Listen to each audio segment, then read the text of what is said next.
no HE munitions firing, and who are EU. Okay, so no high explosive. Thank you. Okay. And specifically, no personal injury until we have a remediation plan in place for the NRC. Exactly what you. Okay. Thank you. Well, I have no questions. Sir? I have two quick questions. One is Robert Evans. Is there a microphone there, Bob? I've got to come back from up.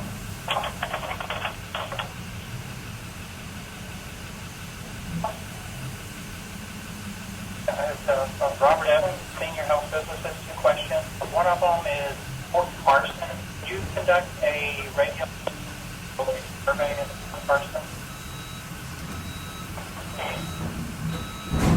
Yeah. I guess there's one specific area that we did a scoping survey in Carson. That report ever sent to us by any chance? I thought it was. I will verify that, and if not, I will send it. Okay, I appreciate that. And the second question has to do with Curry Reservation. That was once upon a time like a location of interest. That wasn't specifically ruled out. Yeah, what we did with Makua is, one, it came up because it had a range that would have been suitable for firing that type of weapon system. Makua, it's been off limits for Army training, so the grasses were extremely high and we couldn't get into there. So that's where we did the aerial survey. We flew over the known area at Schofield to characterize the detection system, and then flew it over Makua. And we received no hits, nor did we see any evidence of pistons. Usually, our first evidence of decoy in an area would have been the location of those pistons. We did not find anything. So, pending a burn of that entire area where we could actually fly and see the ground, we have no evidence that it's there. We've kind of taken it off. Yeah, but I was asked to describe the piston. The spawning round we were talking about is a small round that would walk the main round into the target, and by firing it, then adjusting the fire. The main weapon had a piston because for weight purposes, it had a large projectile, and to make that man portable, he used a piston that round would sit on the end of it. That piston would fire off, and the piston would drop 150 to 200 yards down range, where or 50. Was it yards or feet? Anybody? Meters? I think it was yards. So 150 yards down range, and then the projectile will continue down to the target area. And so the system we're talking about used 3-foot pistons. The larger version of the weapon system used 6-foot pistons, and both were about 3 to 4 inches in diameter.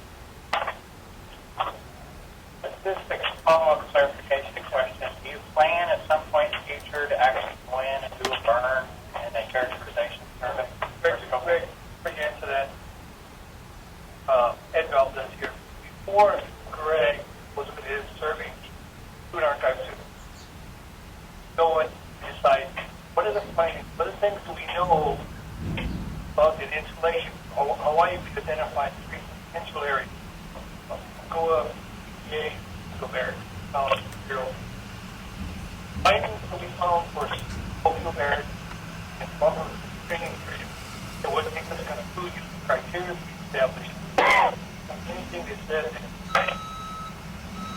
don't do that, but empirical findings that would lead us to conclusion to the potential area by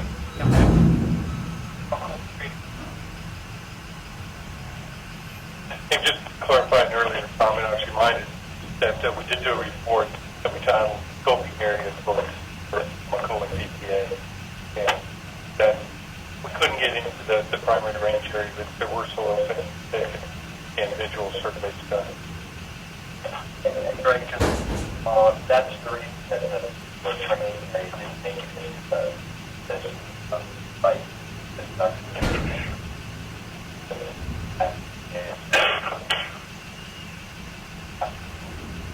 Hello, I'm sorry. It was breaking up so badly. What 3 areas for the characterization proposal, or you might look at for characterization? I couldn't hear it. Can you identify yourself, please? Yes, I'm sorry. My name is Elaine Hawkins, Remote Sensing Laboratory.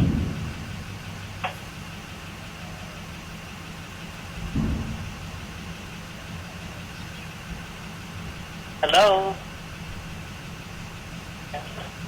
Can't hear you. Yeah, could you repeat the question, please? Yes, there was a question about was there going to be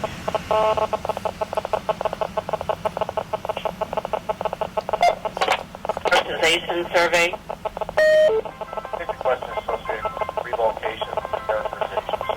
I heard that. Hey, Valdez here. I heard that. I don't know if I should have responded to it.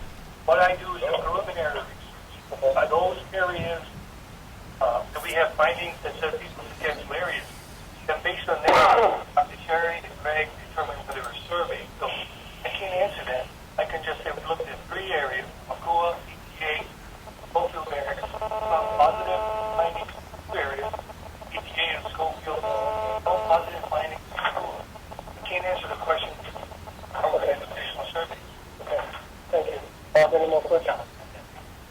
Anything else from the NRC here at the conference center? I do have one follow-up question, and it has to do more with the archive report.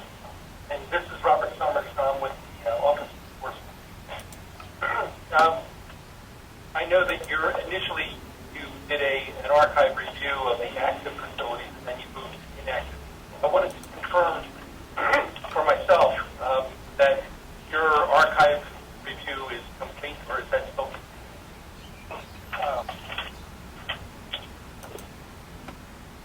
We have identified those active and inactive.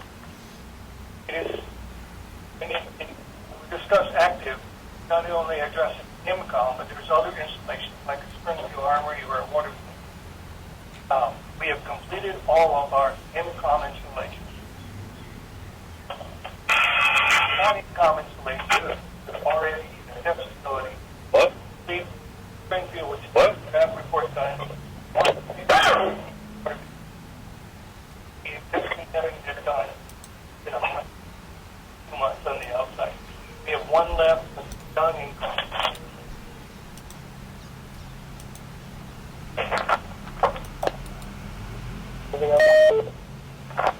Anything else from the NRC? I'm sorry, I'd like to finish up with Gary table, get this with Greg. Oversight on my part of putting the numbers down. I have the numbers.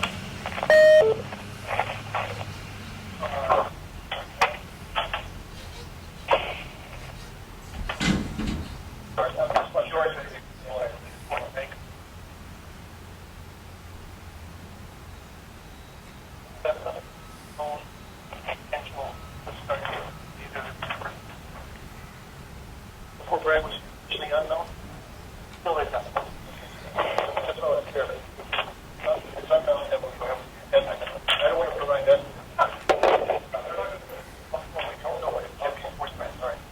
So for Greg, ship amount is unknown. Estimate is 4,112. First use, thanks to last year's thanks to the data. That should complete on your care sheet. Thank you for that. Any questions from the NRC staff on the phone?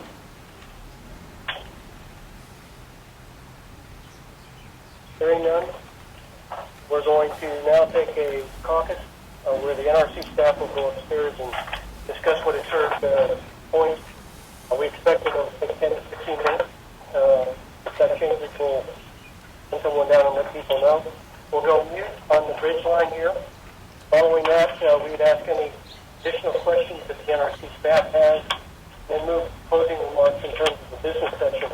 And then following that, we would open it up for a session where the public can ask the NRC staff questions and provide comments.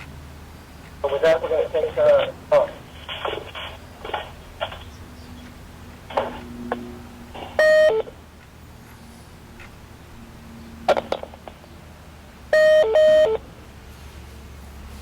Hello.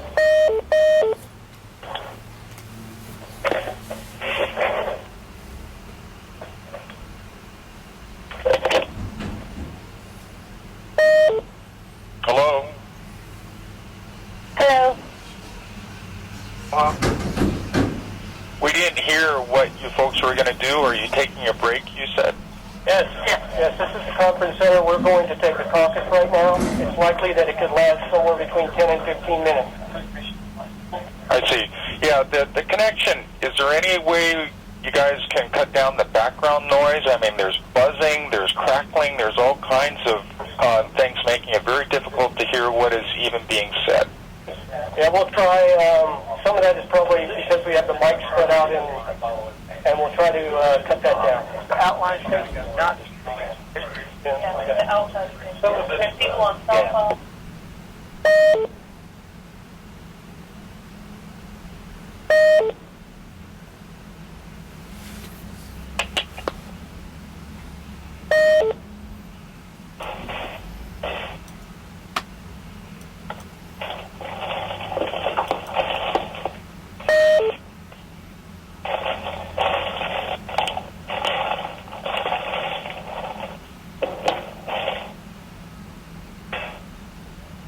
This is Isaac Harp in Hawaii. I was wondering if there's anybody on the line that has viewed contamination elsewhere. Yes, this is Limali Kitavas from Ligu Air Schofield. That's correct.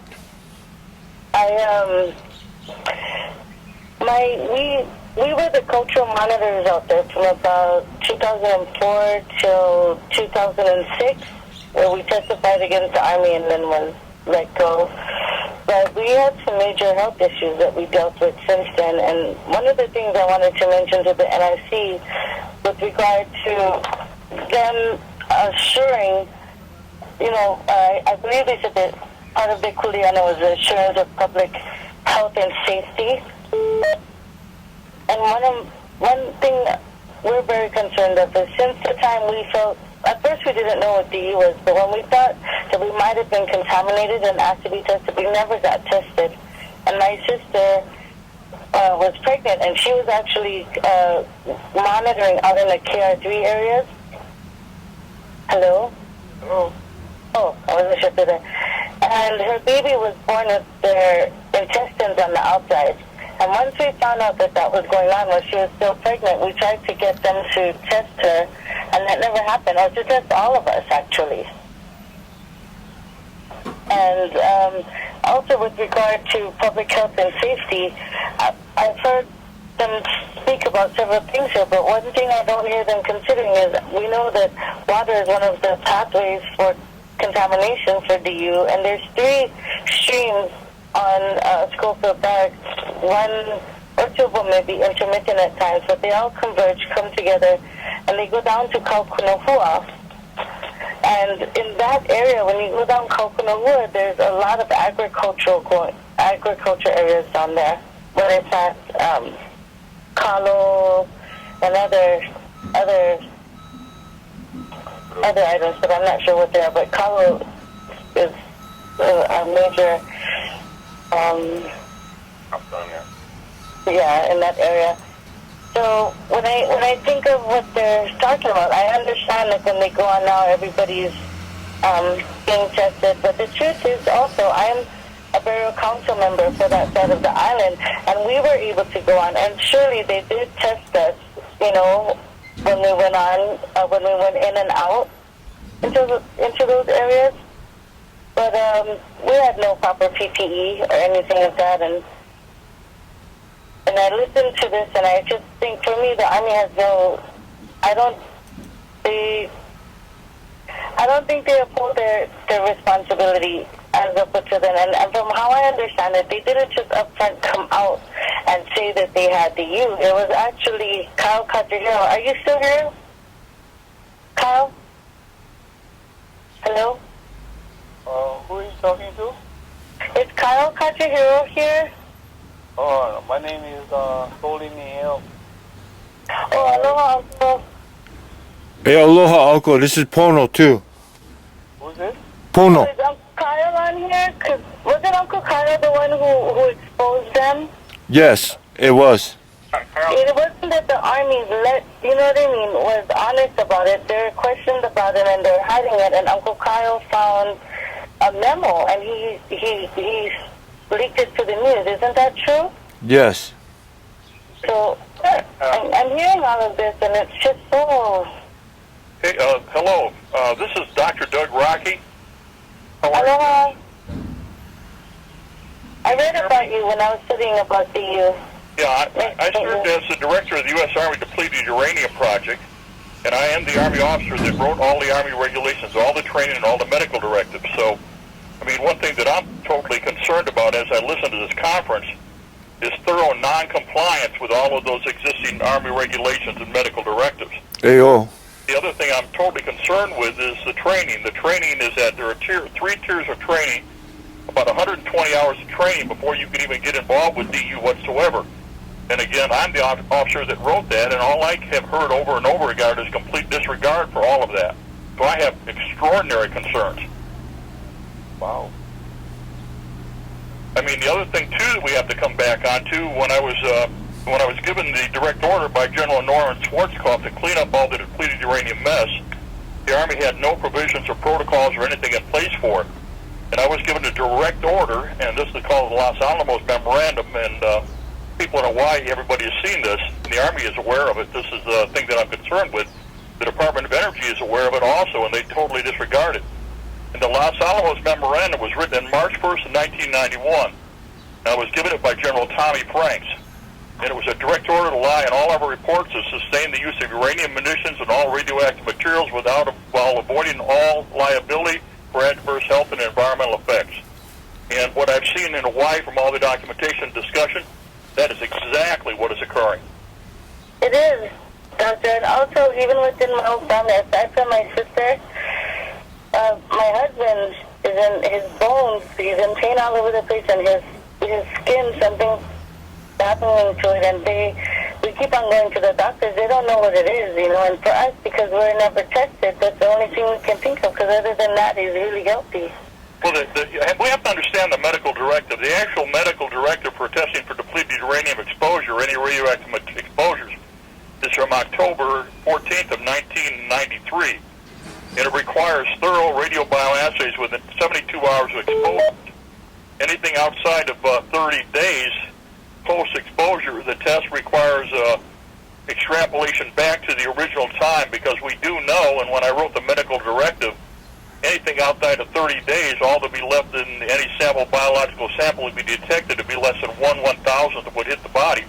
And that is below the detectable limits for the Department of Energy and U.S. Army protocols, procedures. So there would be it wouldn't even show, right? That is correct. I just came back from the War Injuries Clinic at Washington, D.C. VA in March.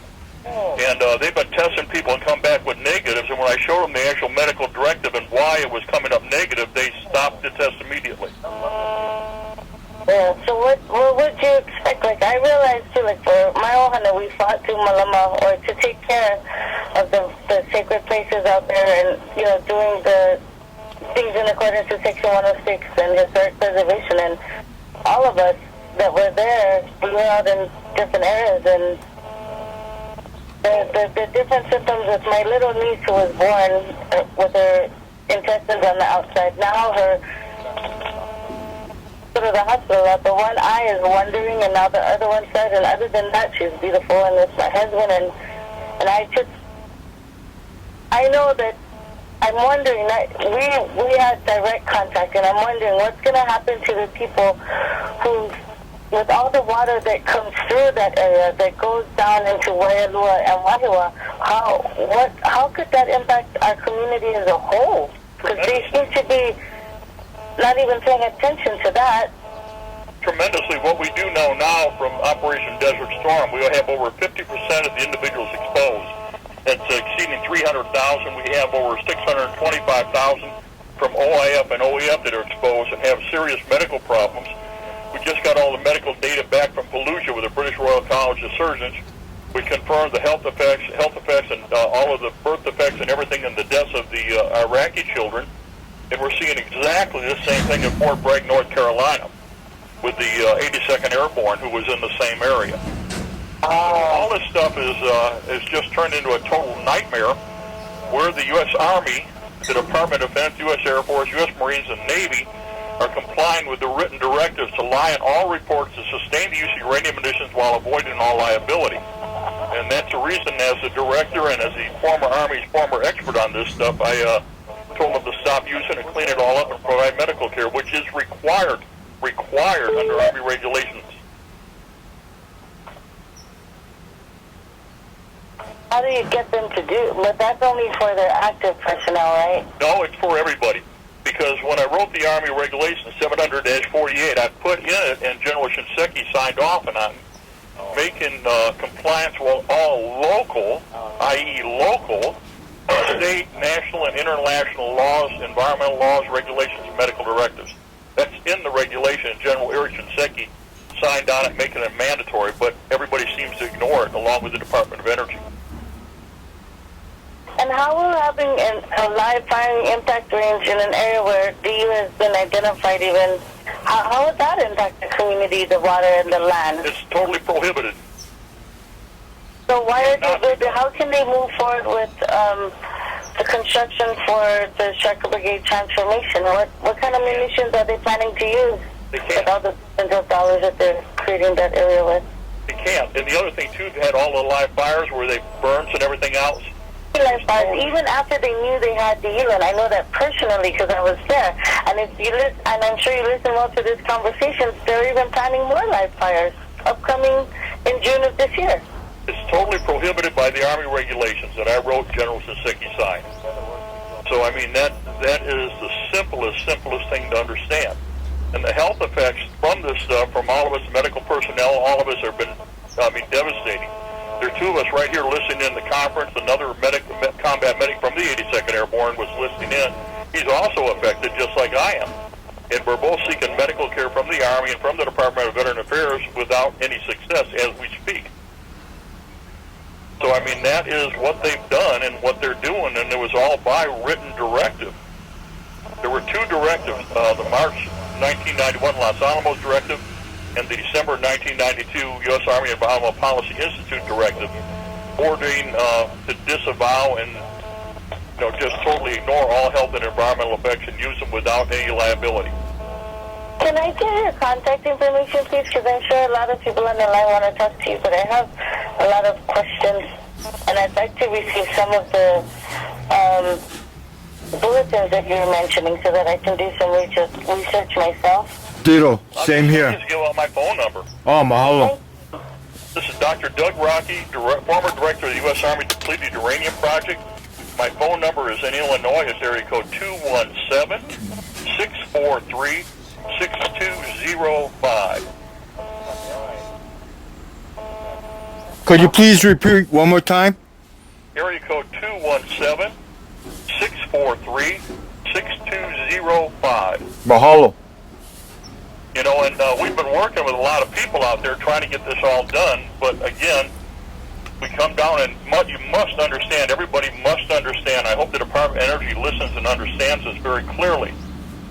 The use of uranium munitions is prohibited, has always health and environmental effects, which are very thoroughly documented, and the intent to use it without any accountability is by written directive from the United States military. And that's why we hit all the roadblocks time after time after time. Scary, isn't it? Again, thank you very much, and I appreciate all your videos. You're an awesome guy, man, for speaking up. Mahalo, mahalo. Well, I'm finishing my job. General Schwarzkopf, Norman G. Schwarzkopf, ordered me to clean up the mess and all this stuff. And then General Shinseki ordered me also to do it, and I'm still trying to complete it at this time for everybody. And what we're seeing around the world where uranium munitions has been used is a total environmental and medical disaster. It's that simple. And we continue in Hawaii. First off, Hawaii is a sovereign nation that they're supposed to comply with. In other words, they need to comply with the sovereign nation, host nation laws from the Royal Hawaiian government, not just the state of Hawaii. Well, that's the whole beauty of it, because we're a sovereign nation, illegally occupied.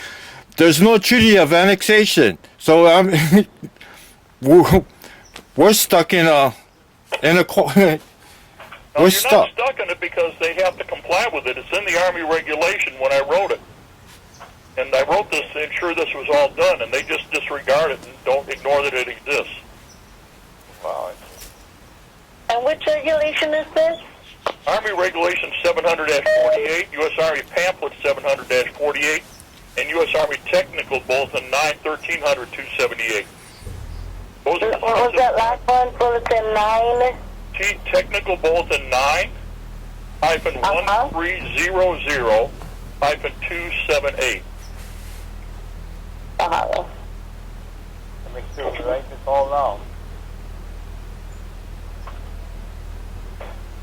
So what can we expect from this point out after this? Will they hear you? Have you testified before the NRC before with regard to this matter? The Department of Energy and Nuclear Regulatory Commission said we don't care and we don't care and we don't care and we don't want to hear about any of the information, and walked away. What?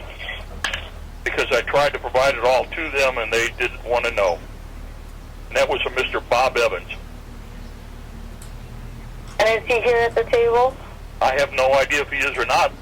I mean, is Colonel Mark Millinson there? I'm not sure, but the noise is going in and out. I don't know who's present. Is anybody there listening at all? At the table? This is Corey. I'm listening. I think the NRC has said they don't do, they're doing the DU, it's not something that blows up. That's why NRC happens to be involved. First off, DOE and NRC are required, all compliance in there do have authority over, and that's in the Army regulation I wrote. So if you read the Army regulation thoroughly, you find out they do have total jurisdiction. And they're trying to avoid jurisdiction because there is no justification, and there's total disregard for health and the environment and all environmental laws and all medical laws. So that's why they say, and they attempt to get out from underneath it. But if you read the Army regulation very closely, that General Shinseki did sign after I wrote it, it's very clear they cannot abdicate responsibility. But that's what they keep telling us they're going to do. I thought Department of Energy did things that blow up. That's not right? No, it doesn't matter. Neither one, it doesn't matter. Because when I did all the research in Nevada test site, 94 and 95, to develop all the Army regulation and procedures, that was under U.S. Department of Energy.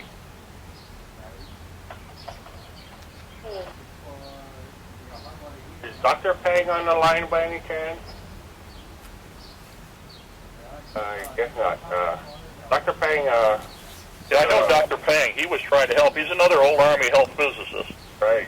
So, I took him to a presentation to the Office of Hawaiian Affairs, trying to get them involved in this, and he explained that the depleted uranium issue, kind of a bizarre situation where it's safer to ingest larger amounts rather than ingesting smaller amounts. He explained that when you ingest large amounts, it kills the cells, and because our body continually sheds and produces new cells, that ingestion of a large amount will hopefully cause your body to expel that large amount. But with smaller amounts, it's not sufficiently, I guess, powerful enough to kill the cell, so it stays in there and mutates the cell, and then we're getting some of these birth defects and other health issues. Oh. Well, it's real simple.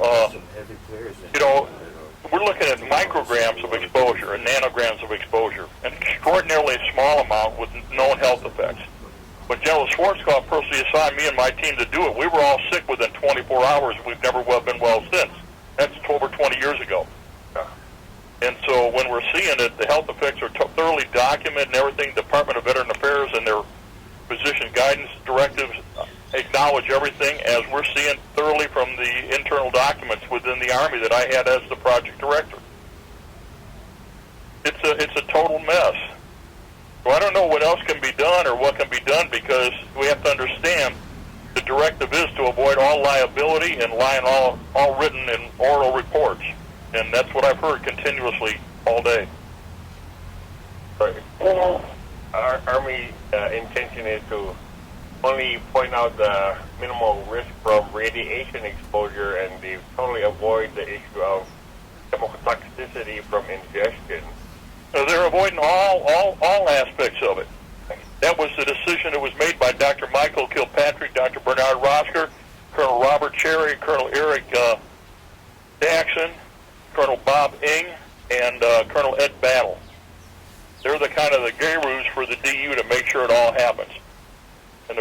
no liability.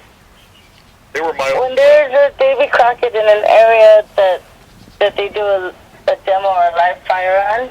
totally wrong. Davy Crockett's weren't supposed to be used there whatsoever. The DU munitions weren't supposed to be fired there whatsoever.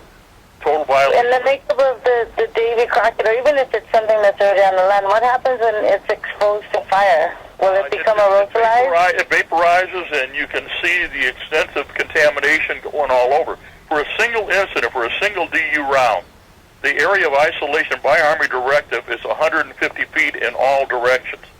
In order to clean up a single impact from a single round, you have to take all the dirt and all the contaminations down to 12 inches for a 150-foot radius. That's over a 300-foot diameter circle, and dispose of that as radioactive waste.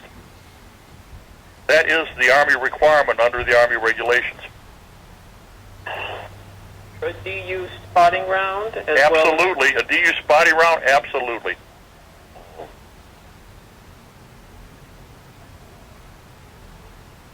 Quite an education in a very brief time. Thank you, Dr. R. Yeah, I wish it was, and I wish I had better news from it, because the two of us who are listening here were getting very frustrated very rapidly, and two of us here were responsible for medical care for DU casualties. Anyway, I got to get going. Anybody, you got my phone number, call me. We can be in touch, and we'll work together, everybody. Thank you. Yeah, thank you very much. Mahalo. Could you please give your phone number one more time? Sure. It's Dr. Doug Rocky, area code 217-643-6205. Okay, thank you very much. And I'm in the Central Part in Illinois, so we're 5 hours time difference. All right, thank you. Bye-bye. You're going to Bye-bye. take just a little while. This is the NRC conference. We're back online, and we're going to continue, restart the business portion of the meeting. I think we have one additional question and then a comment we'd like to make, and then we move on to closing remarks after that. Thank you. Major Noble, I'll give a close up. I'm Michael Vasquez. I'm senior in health physicist here in Region 4. You articulated the basis for your position that no enforcement is warranted based on the history of the licensing action, which goes to the possession, concern that we have about possession. But let me ask you on your conference, what is your position on whether decommissioning activities occurred? What is the Army's position on whether decommissioning activities occurred at Schofield Barracks? As we understand it, your definition of decommission activities, it's activities that are conducted in a restricted radiation-controlled area with the intent of releasing it for unrestricted use. Or restricted, sure. Or restricted or unrestricted. That's our intent. And based on that, we don't think that we have conducted any decommissioning activities because there's no intent to release it for restricted or restricted. Yeah, if I can add to that, it was pointed out during the break that I may have been unclear when I was talking about releasing the areas, but we not released the areas. What we returned to the RCA, what we reduced in there, we had internal controls in place. What we did, we reduced controls, but we weren't really releasing it for unrestricted use. I don't know if that helps or not. That's what we we really didn't have, as we called, unfortunately, I use the term RCA, radiological control area. I think in retrospect, that was a poor choice of words. It was used for primarily an internal control, not of what we would definitely think of as an RCA, at least on the initial big circle I drew around the ring. It was purely administrative control that we put for potential health and safety. There were reasons we did it. There's primarily, I was 3,000 miles. And it was easy for me to say, okay, this is what we're talking about, Area 5 versus Area 6, and to kind of prioritize some of our work. But those were the reasons. So just maybe this question will help us. Were people entering into those areas, Army personnel entering into those areas, formally believed to or at least treated as such, for purposes other than to resource removal and remediation for Cabrera's license. Later on, they did clear those areas to move soil around as part of the construction process. To building lines and that sort of stuff. And they approach different scenarios. What has changed?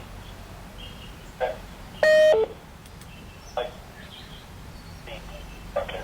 Well, we're talking, primarily the area which we wanted them to activate on the purpose of that October 29th meeting.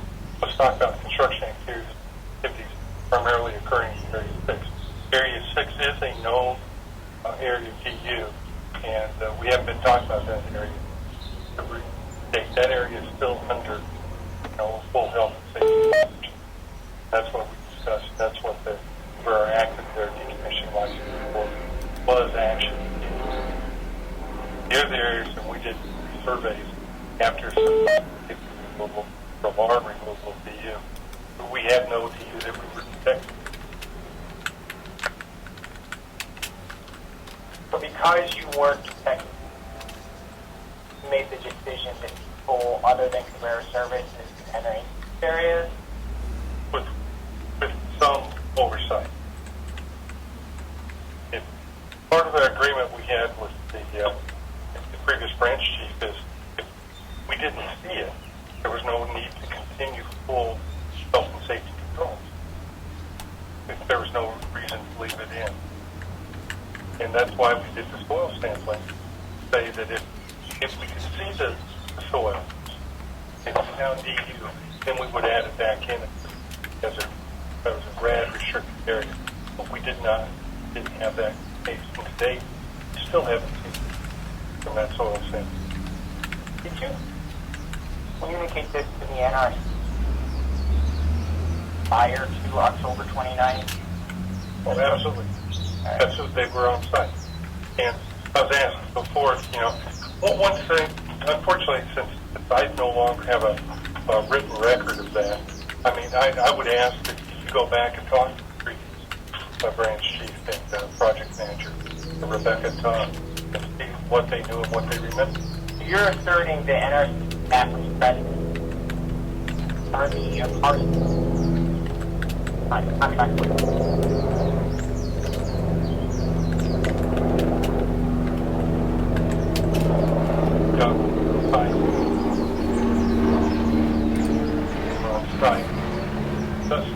the process.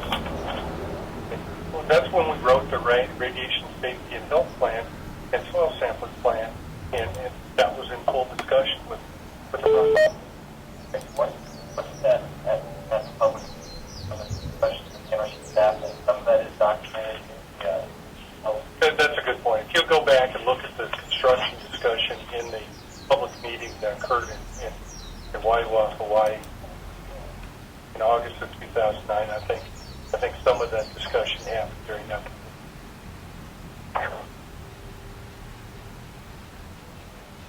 Yeah, we'll go back and ask former branch chief and project manager, but as a general matter, we don't usually operate by word of mouth. Yeah. One last thing. I wanted to make a request that you could provide your presentation to us and any reference material, referencing correspondence, whatever. I'm going to address that. Okay, and but also when you provide this information, please also contact your corrective action. Clear exactly what your corrective actions are for both of those issues. That was our question and our comment.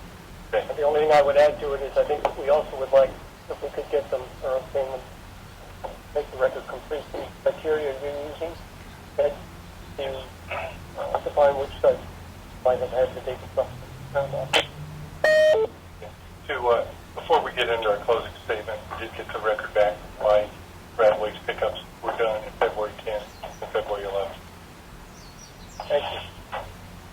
John? Are there any other clarifying points any other member of the Army needs to make here at the table? Then I'll go to Greg. All right, with that, I'm going to go to Greg. We'll make 3 clarifying points. I'll do a question. Yeah, I'm Colonel Greg Baldwin. I'm the MCOM Staff Advocate, and based upon a comment just a minute ago, which segue into my comments, I was going to request that we be allowed to submit our script that we use today in writing for your consideration, and evidently you said, and that's good for us. And we're going to amplify our script comments, as Mike Cox said, to address several specific questions you had today, which we're answering, extemporaneously, not off our research or scripted answers. And several of these, one of which was, 2 of which was Mr. Kluge's question concerning identification and installation during or before or at the time of termination of the license, and what the NRC's knowledge was, what our knowledge was, and what our position is on that particular issue. We'll address that in our written. Secondly, obviously, the activities of Carson in Hawaii, and we understand again your thrust of your questions on Carson and Carson's status and Carson's activity in Hawaii. We'll also amplify our scripted comments concerning Carson in our written position to you. Then Mr. Cobb, a third point, and that is communication with the NRC concerning activities in Hawaii. We'll address that also. And finally, it's kind of a related issue to that would be type of activities development.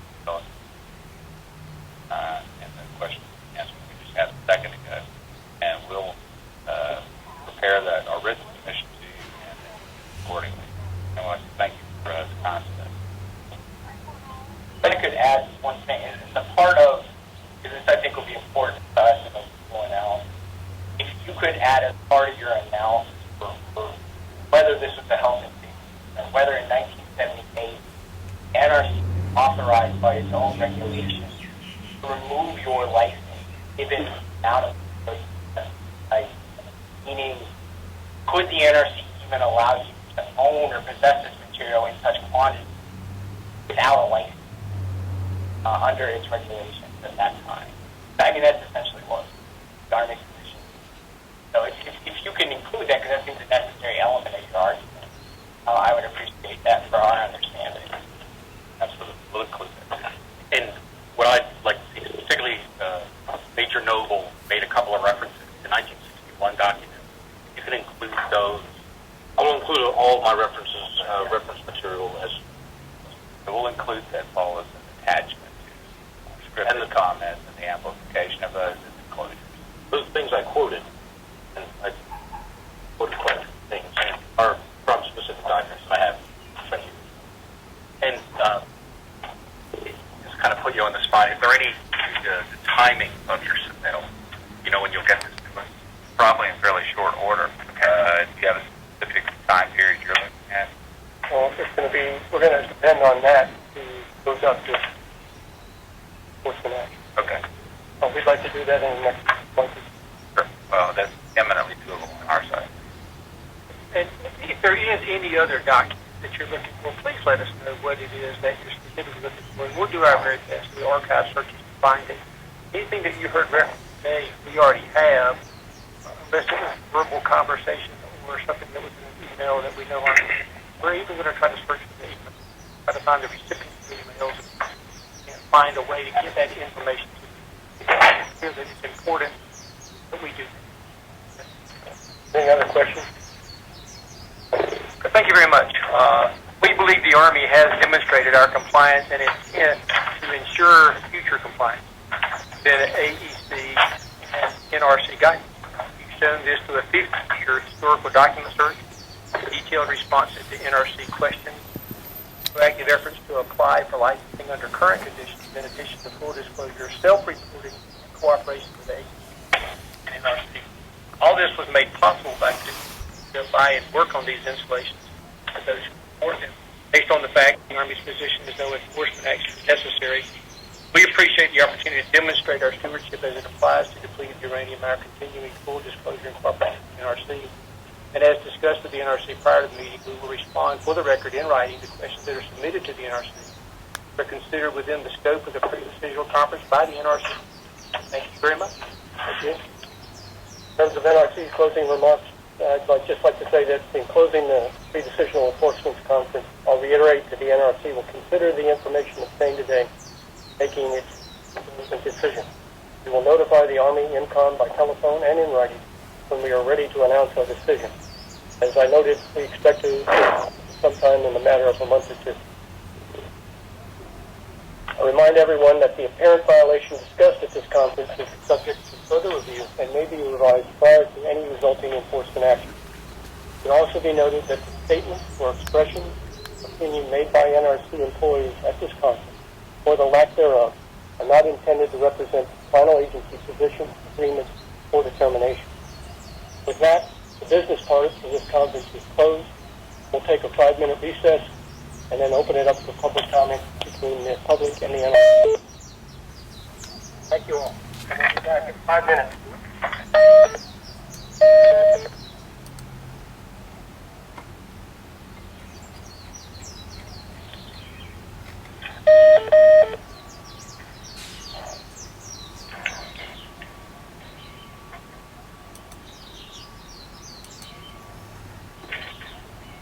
Hello, everybody. Hello. Aloha. Jim Albertini here. Hey, Jim, this is Pono. Hi, Pono. I've listened in since about 10 o'clock. I wasn't here for the first hour, but the parts that I could hear, the whole thing is a fraud in my judgment. Correct, that's correct. And the corrective action that I see, we need to call for shutting down these bases and for requiring comprehensive testing and monitoring to determine the full extent of the radiation and demand that it be cleaned up. Hey, yo. They're just shining us on with all this bureaucracy and going forward with business as usual. Who else is here? Dwight? Jim? Yeah. Dwight. Dwight, oh, glad you're on, Dwight. And I heard Corey and Stoli and Paka. And Lemaile. Who's that? Lemaile, Kisades. Oh, Lemaile, yeah. Hello, how are you? My kaya Uncle.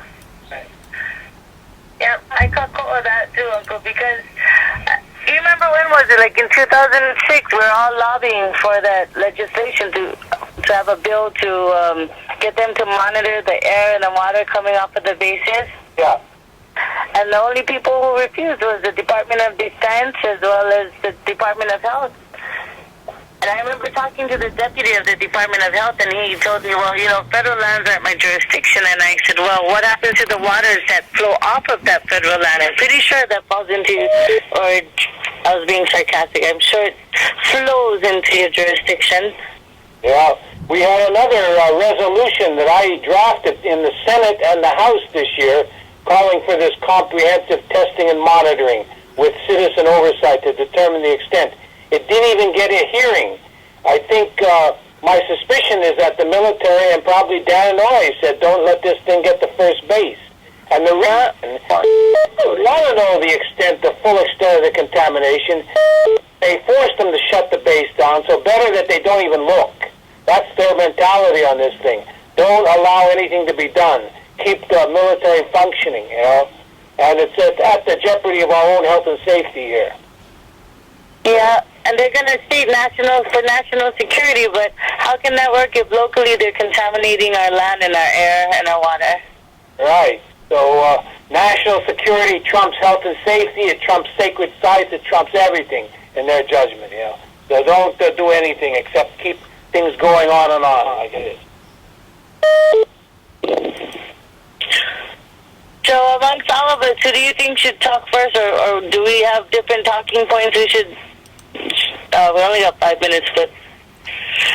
We should each probably take a few minutes for questions. Is Mike Reimer on the line?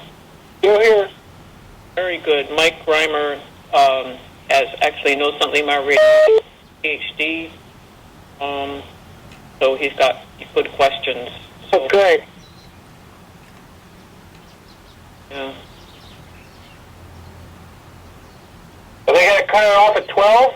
Is that the time frame we have to deal with? Only 15 minutes then.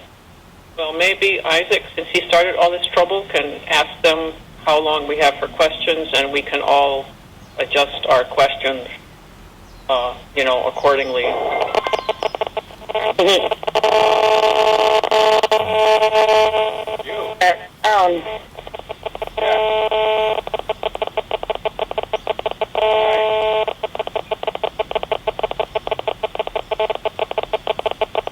Can everyone hear that? I'm going to get static over there. I hear buzzing and... You guys can use my time as far as with questions. This is all a farce. But yeah, by all means, go ahead and bombard them, man. Opportunity comes up. If you guys do it, I'll be the first speaker, and I'll ask for at 1 hour for public comment for their own process. Okay. And I will mention that Dr. Rocky was on the line and had to leave, but he did share that his understanding is that the Army is in violation of the Army's own regulations related to the UN. I'll suggest that the N.R.C. contact him to discuss the matter further. Dale?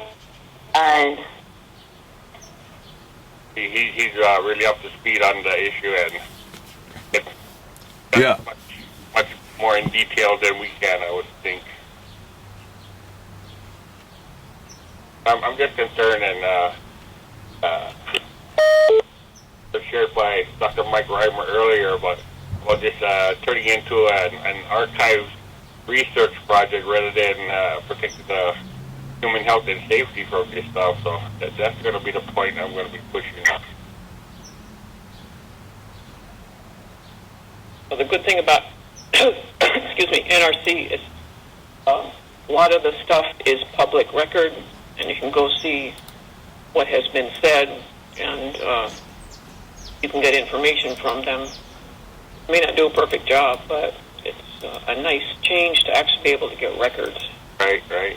Yeah. For me, my major concern is I know what my family is going through right now, and it's scary, and if we know firsthand that we're going through this and being right there, we cannot just let it go and contaminate the rest of our INA and our community, If you think of everything that goes after Kakunaho, there's so much lo'i down there. There's kalo everywhere. Who eats kalo more than anyone else? Us. Well, this is the NRC Conference Center. We're going to restart with the non-business portion of the meeting. So if I could get everyone in the room to rejoin. And by. Okay. Just to introduce this part of the meeting, we know that some of you have submitted comments to the NRC in anticipation of this conference. While we appreciate the effort, we do not intend to address those comments today, but will consider them as we proceed with the enforcement process. Let me remind everyone that the purpose of this conference was to collect information from the Army to provide the public with the opportunities to observe our process and be informed of NRC's activity. The purpose is not to debate issues or come to any final decision on these enforcement matters. I'd ask that when you do ask a question or have a comment, that you state your name and any affiliation. Also, to allow for maximum participation, we ask that you limit your questions or comments to 3 minutes. I think with that, we'll start with Mr. Harp, if he's still on the line. Yes, I am, and thank you for turning the line over to me. Can you speak up, please, Mr. Harp? We can barely hear you. Yes, I want to request that the public be provided at least an hour to ask questions and provide comments. Anyway, I'll start with my own comment here. I'm very concerned that since the discovery of ZU in Hawaii in 2005, month after month and year after year has passed as an archives research project proceeds while little, if anything, is being done to halt military training and other activities that are capable of liberating DU particles into the air that we breathe. In addition, nothing that I'm aware of is being done to investigate the safety of the water we drink that we can be contaminated with DU through rainwater runoff and from DU leaching into our groundwater supplies. There is also concern that water used to irrigate crops that we consume may be contaminated with DU. Archive research has gone on for several years, and it has become clear that military records were deleted, remain undiscovered, etc., and therefore information available is incomplete. We'll never be certain as to the amount of DU contaminated in the various sites in Hawaii and elsewhere, and this calls for a thorough field research on foot at all locations DU was used to confirm precisely where DU contamination is present and to release restrictions on areas that prove to be clear of contamination. We know now that for Hawaii, at least 22 David Crockett weapon systems, 15 of the M28 versions and 7 of the M29 versions were allocated to the Army in Hawaii.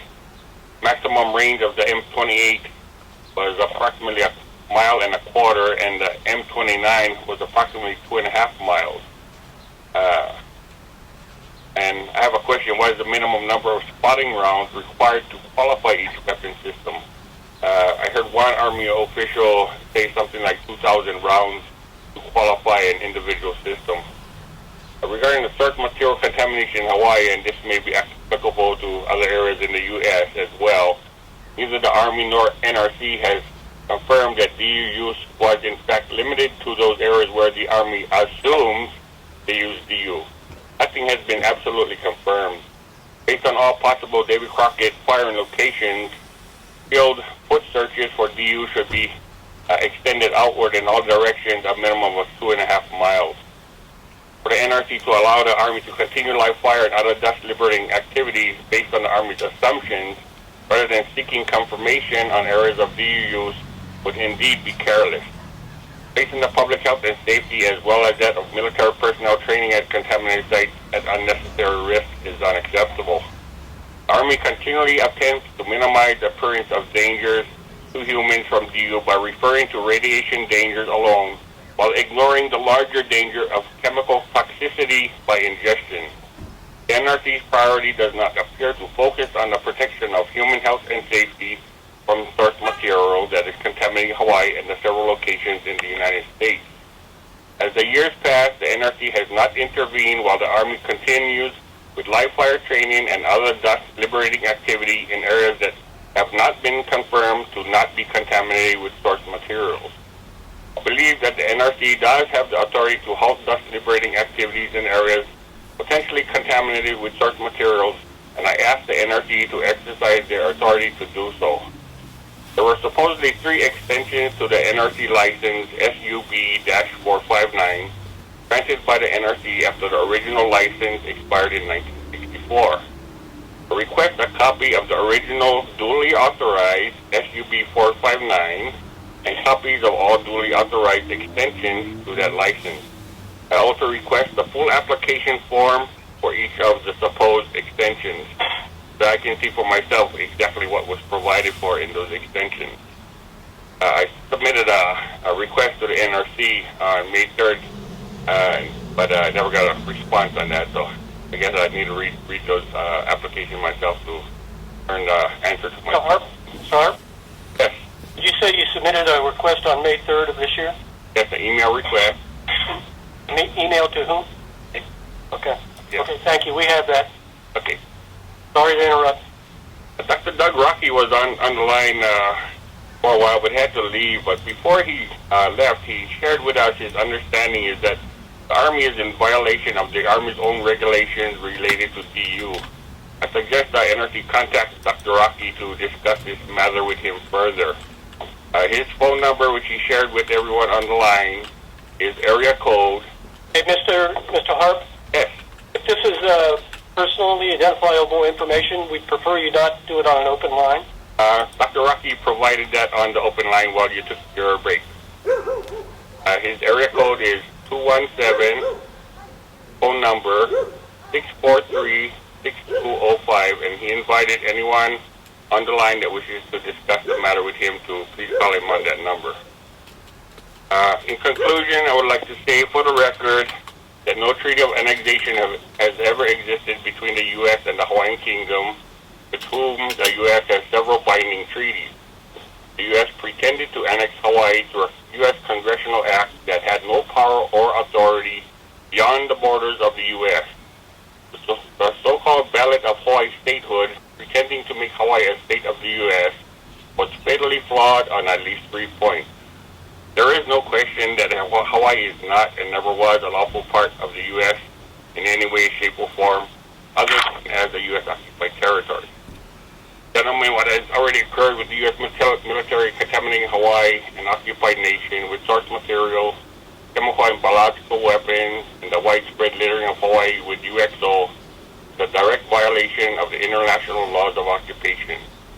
I suggest your various agencies contact the U.S. State Department to confirm what I have shared with you today. You should now consider yourselves informed and to continue violating international laws of occupation by continuing to allow and conduct U.S. military activity in Hawaii that exposes the people of the Hawaiian Kingdom to health risks from source material and other U.S. military-created health hazards is nothing less than an intentional act of genocide, which is a war crime.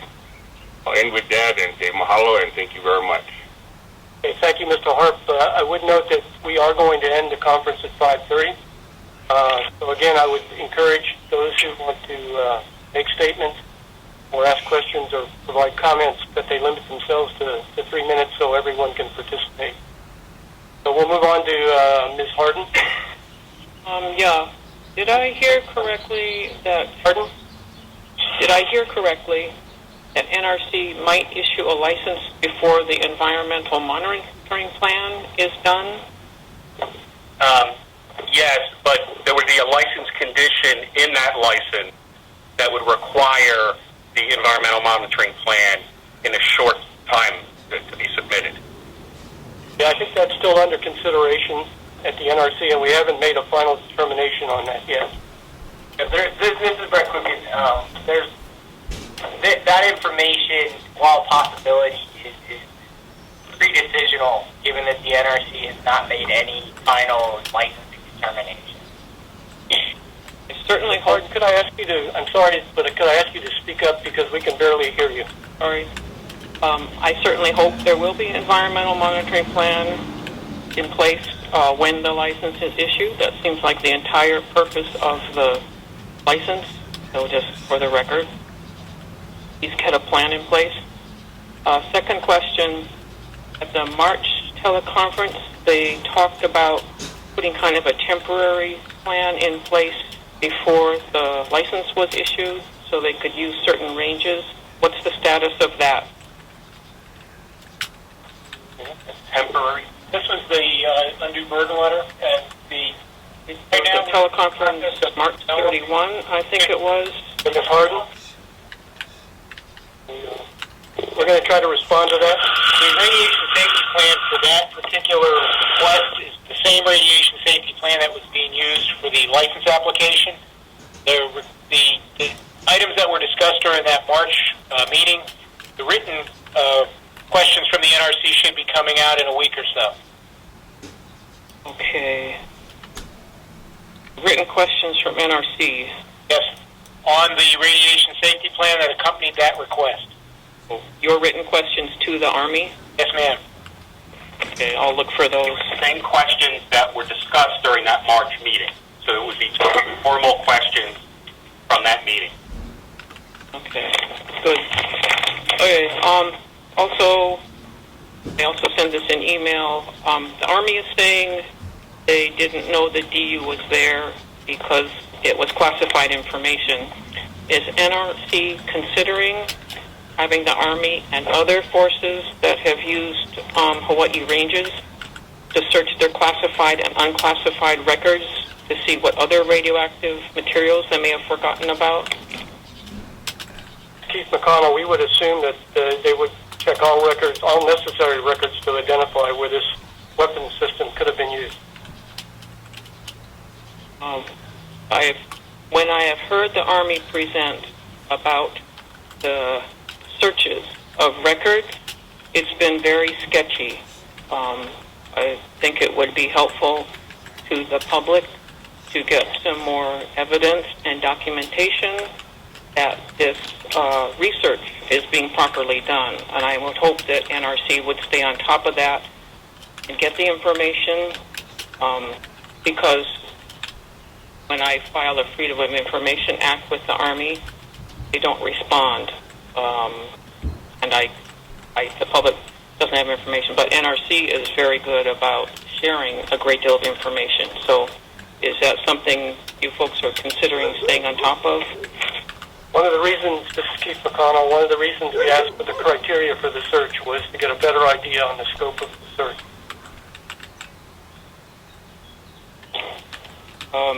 And where can I get information about the status of that? Ms. Harp, this is Brett Klukin.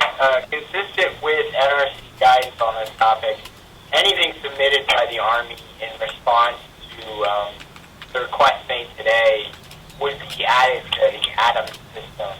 The NRC document management system, which is accessible to the public, and word searchable as well. Okay. I presume be added to okay. the docket for this proceeding. Pardon?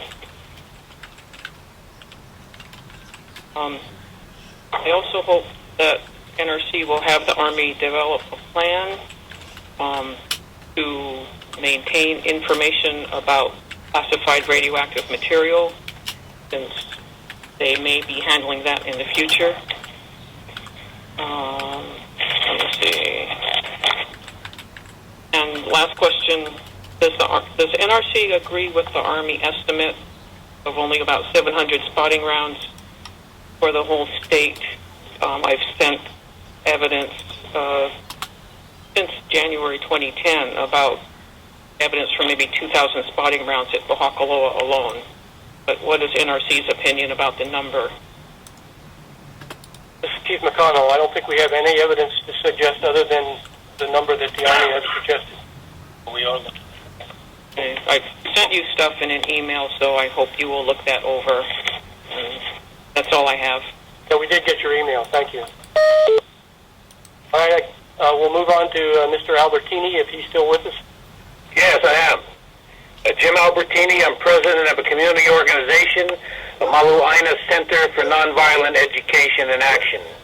And here we are today. It's been 6 years since DU has been confirmed in Hawaii, and that it's been used in the 1960s. So we're talking nearly 50 years here. And what action do we have? Absolutely nothing. Live fire continues at these bases. Here's a few facts. Less than 1% of the 133,000-acre Pohakaloa training area has been surveyed for depleted uranium contamination. The county council of this island called for stopping all live fire and all to create dust, and that has not been done. The military continues to ignore it.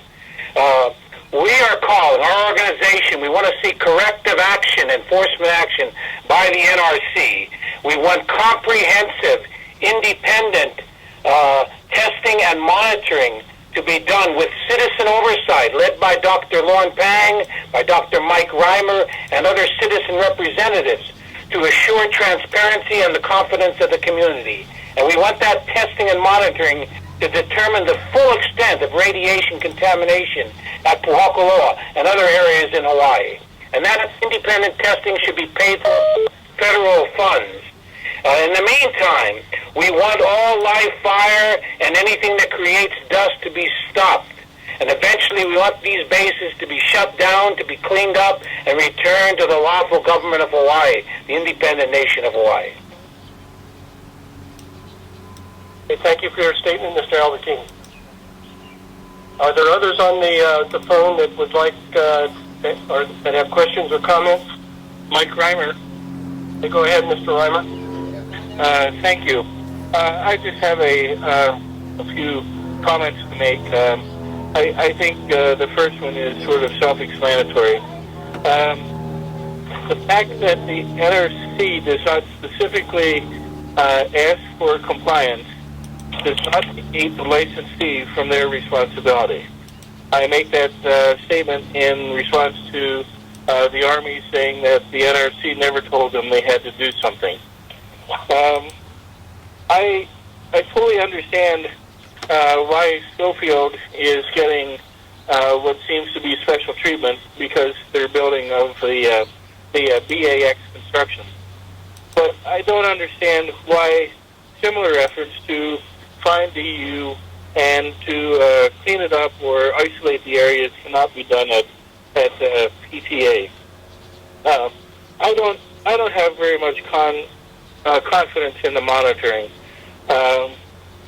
The Army says the areas of consideration, the RCAs, for example, may not be very large over at PTA. And they've identified the areas where DU has been used pretty well. Yet in conflict with that, they also say that when they worked over at Schofield, they kept finding surprises, that DU appeared in areas where it wasn't expected, and where it had been identified previously, it didn't show up again. So there's much mention of soil sample testing, but I think it's a large leap of faith to know exactly what is being tested without knowing sensitivity, sampling methods, etc. And so I think the environmental monitoring plan is almost a must before any licensing could be approved. In general, those are my comments. This is a rhetorical question. If we all descended on PTA tomorrow, and I'm sure we'd all like to do that, probably more in the winter time, but if we descended on PTA tomorrow, would we find all these restricted areas, the signages, the monitoring, the cleanup in place? I doubt it, but I have no proof that it isn't in place. So thank you very much for the opportunity to make these comments. Okay, thank you, Mr. Reimer. Anyone else on the bridge line? Dwight Vicente. Sorry, I didn't hear that. Dwight Vicente. Okay, Dwight, if you could also speak up, we're having difficulty hearing. Okay, I'm going to speak on behalf of the Hawaiian Kingdom. Looking back at the treaties that the United States has signed with the kingdom going back to 1825, all the way up to 1897, those was all void because of the United States having to violate its constitution, which the first treaty was signed by a U.S. naval officer, which is void. Then you had the Reciprocity Treaty, which allowed Pearl Harbor, which violated the U.S. Constitution, Article 1, Section 8, Clause 17. Harbors only being in the United States and not outside in a foreign country. And then you have the U.S. military, going back to the overthrow, you have the Queen signing the lottery bill into law, which U.S. Minister Stevens had used as a means to declare war on the Hawaiian Kingdom.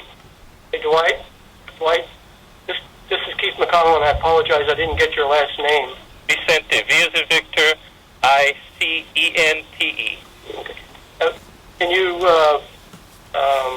address the issues at hand, which is the... it's dealing with jurisdiction.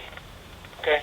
Because the jurisdiction is in the Hawaiian Kingdom, not in the United States. So to have the United States Army is Article 1, Section 8, Clause 12, to raise and support an army, but no money for the use for a longer term than 2 years. Yes, the United States military has been continuous, and that was to prevent a standing army, meaning occupying a foreign country, like here in the Hawaiian Kingdom. And you have the United States Navy, Article 1, Section 8, Clause 13. That was only to be used to prosecute piracies on the high seas, and yet they were used to overthrow the Hawaiian Kingdom and occupy not only the Hawaiian Kingdom, but other countries, to include Japan, and you got the army occupying Germany, Italy, and now Afghanistan and Iraq. And there's other countries that wasn't not part of the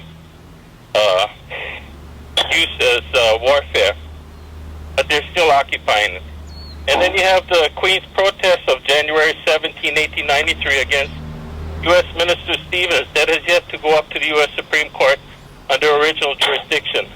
It's not a political question. It's a violation of Constitution where the U.S. minister who is here illegally under no valid treaty and taking military actions on his own, he's not authorized to declare war. Yet it's documented in the Blunt report that he declared war on the Hawaiian Kingdom after he found out that the Queen had signed into law the lottery, which would abolish the taxes that allowed the foreigners to vote.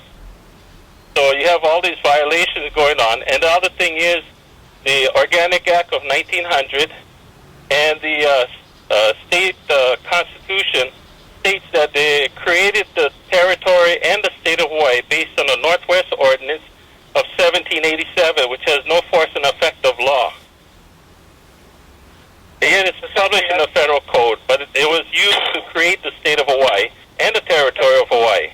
Mr. Vicente? Yes. I'm sorry, but we need a much narrower focus on the specific violation. I understand that you're addressing the issue of Constitution. The United States violated its own Constitution, and that question has to go up to the U.S. Supreme Court. But those are issues outside the purview of the Nuclear Regulatory Commission. Well, then the question is, do they have jurisdiction in Hawaii? Because Hawaii is not part of the United States, and everything the United States does here is out of its jurisdiction. Okay, we understand your comment and your concern, but I think in the interest of time, we'd appreciate it if you have specific issues with the apparent violation that was discussed today. We'd like to hear those comments. Yeah, the military is illegally occupying the Hawaiian Kingdom. That's a violation in itself. That's how you have the DU problem going on. It all goes back to constitutional violation. Okay, well, thank you for that. All right, thank you. Yep. Are there any other people on the bridge line that would like to offer questions or comments?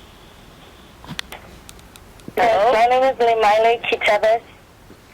I'm a former cultural monitor who worked on Schofield Barracks in the past and other projects with regard to the Striker Brigade transformation. And I'm calling to share some facts with you with regard to this license. Hello? Yes, we're still here. Okay. From when we first found out that there was DU there at the back, the Army didn't just come out and share that with the community. They weren't just forthcoming. A member of our community, Kyle Kajihiro, got a memo somehow and leaked it to the news. At that point, while we were actually on Schofield Barracks, some of the safety people would say, well, it's depleted. We didn't know what depleted uranium was, and some of the things they would say, well, it's depleted. That should give you a hint, no worries. We were there from 2004 to 2006. During that time, my sister was pregnant and was working in the Kiara areas. Within 4 months into her pregnancy, she found out that her baby's intestines are growing on the outside of her body. At that time, we started to do more research and look into the effects of DU and how it affects mothers. After and I can get into that later. Also, specific point in time, Sammy Hauser, in the year 2000, my husband was doing an archaeological survey in the Battle Area Complex. He had just left an area that he was surveying. Sammy Hauser and somebody else who was with him went in with new monitors, and they were just, I guess, kind of playing with the new monitors to see how it was going. In the area that my husband just left, they were popping positive for DU. Sammy immediately called one of the UXO guides over to him to tell him, whatever he does, don't tell Kamoa Quichaves that this happened.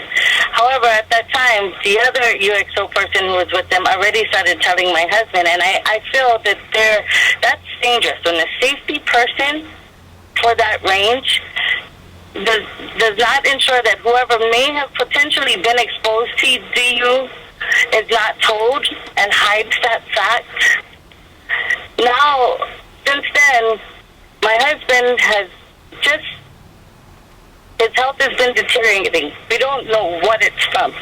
They never tested us then. Dr.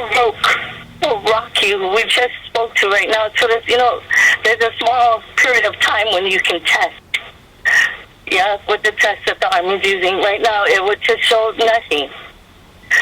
So I believe that the NRC needs to help us to ensure the health of our community, our land, and our people. I heard a lot of talk about accessing those areas and making sure that nobody goes in because, they could get contaminated. But I also heard talk in the same breath of future fires happening.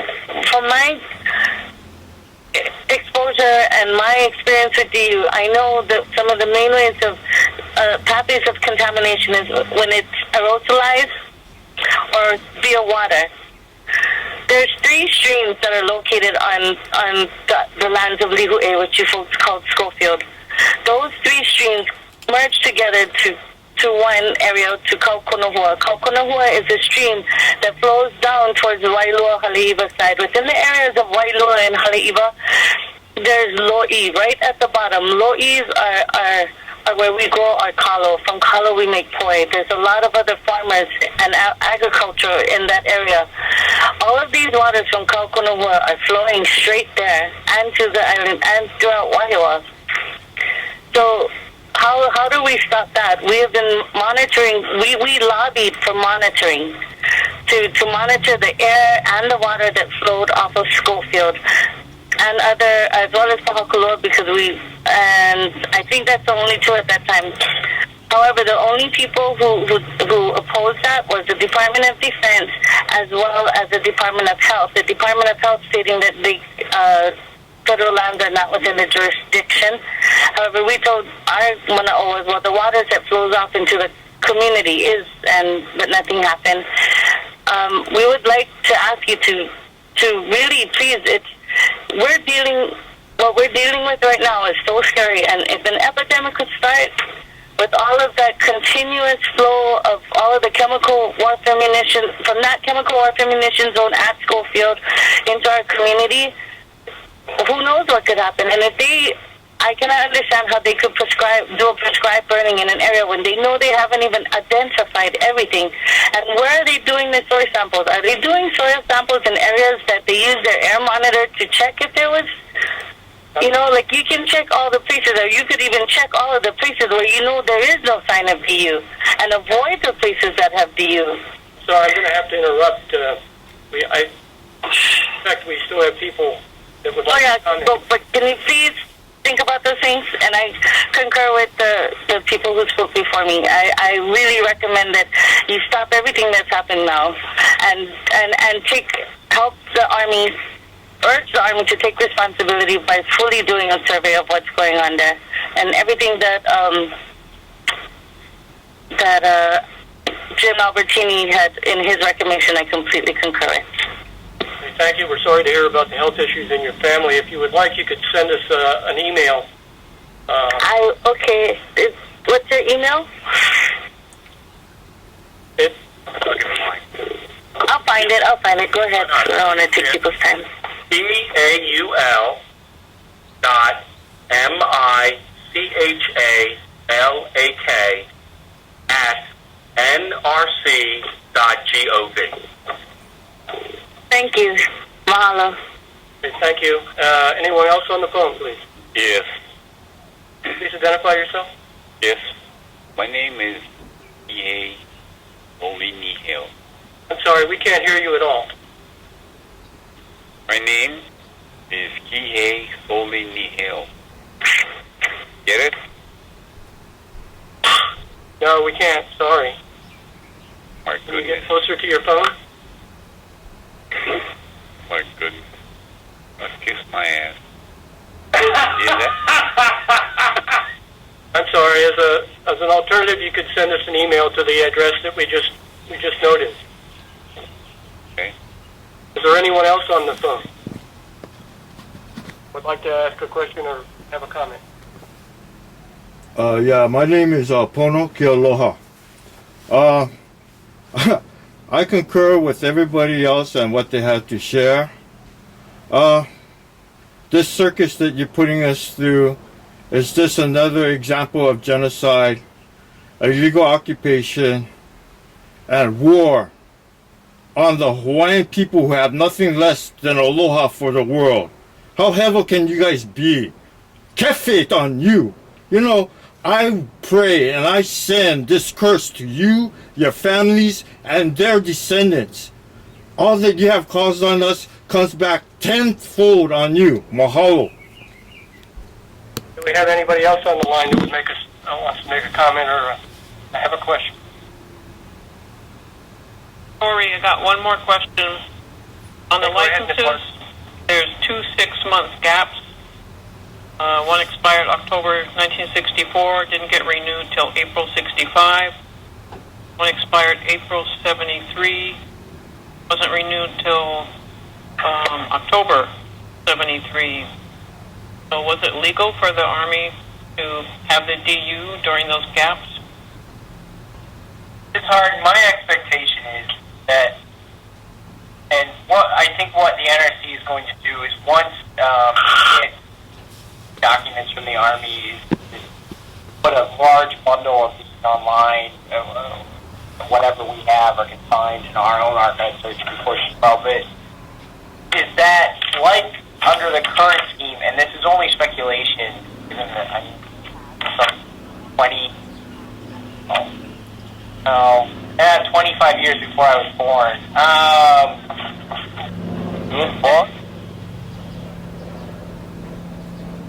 As a current scheme is that if you submit a renewal application prior to the expiration of your license, you can continue to operate in the interim until the NRC, under what would have been the expired version of the license, while the NRC considers your license that you submitted. That's generally how it operates now. I can't say for sure that's how it operated in the 60s, but that would be my assumption. But I don't know that for certain. But it seems to me from reviewing the records, given the way these amendments are numbered, that would be the case. Given that they're 1, 2, 3, 4, that there's a succession. But again, that's speculation on my part. But that would be my assumption. Okay. Any other questions or comments? Jim Albertini, I'd like to put on the record here the comments of Dr. Doug Rocky that the Army is in violation of the Army Regulation 700-48 on depleted uranium, and that the NRC should take that into consideration, require compliance, the Army compliance with their own regulations regarding depleted uranium, which calls for providing medical care for everybody who is exposed, not just the Army, but local communities, to call for cleanup and accepting responsibility and liability, which appears to be attempted to be dodged by the Army on all of this. And just to be clear, this is Keith McConnell. We don't regulate the Army's policies or procedures. We regulate to our own regulations. And they're in place for depleted uranium, or source material, as we call it. So who enforces the Army to have to comply with their own regulations if the Army's not complying? That would be the Army's responsibility. I would caveat Mr. Albertini by saying is that if the Army intends to rely upon one of their own procedures for an NRC license, as part or in their application for an NRC license, then that license would become enforceable, or that procedure would become enforceable by the NRC, just as it would be for any other license-generated procedure for a non-governmental license. Licensees develop their own internal procedures all the time, and to the extent that any of those are incorporated into the license, they become enforceable by the NRC. So if we send you folks a copy of these, the regulations that Jim had stated, you would have to be responsible for enforcing them as well? Or upholding them? No. I'm sorry, no, the only way we would enforce it would be that it's included in the license. Yeah. And and that's yet to be determined.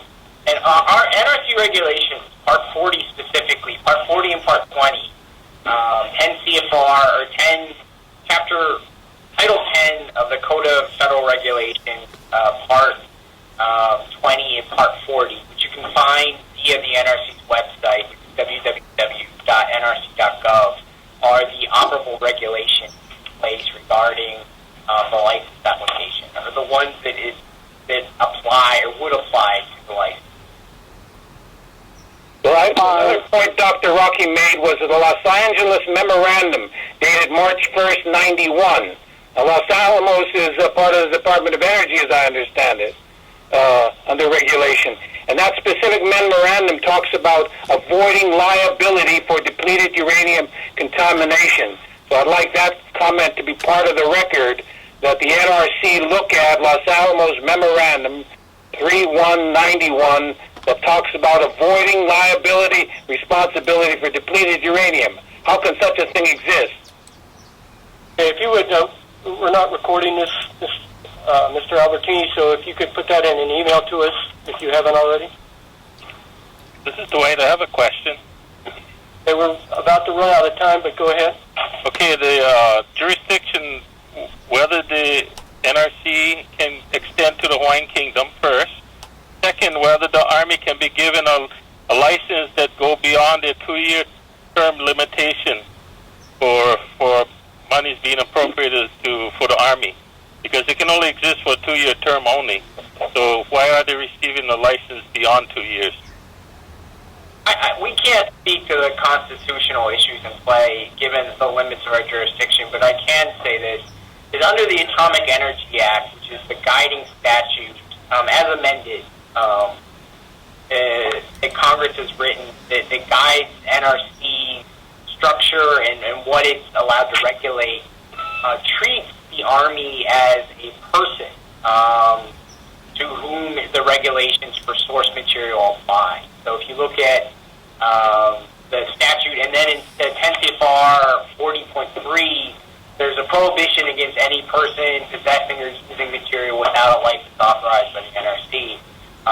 The NRC, or the Army qualifies as a person, or is included within the scope of the definition of person within the Act and correspondingly the NRC regulations.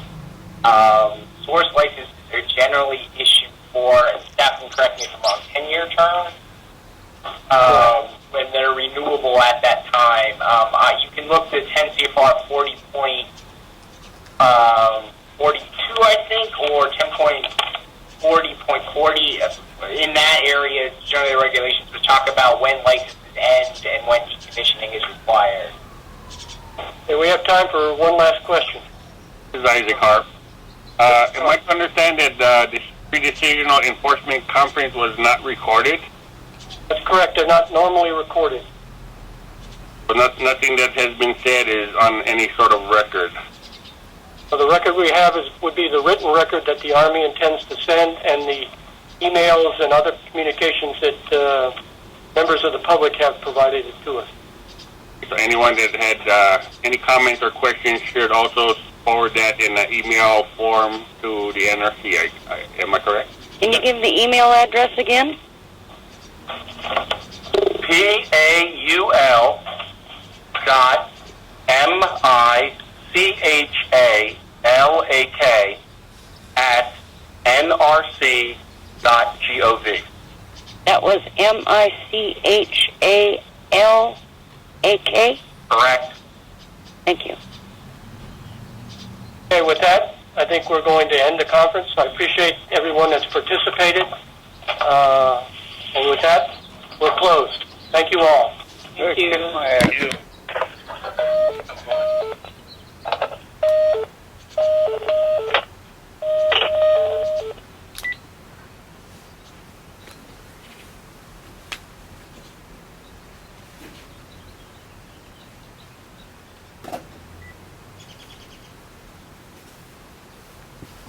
What a motherfucking circus. Unfucking real, man.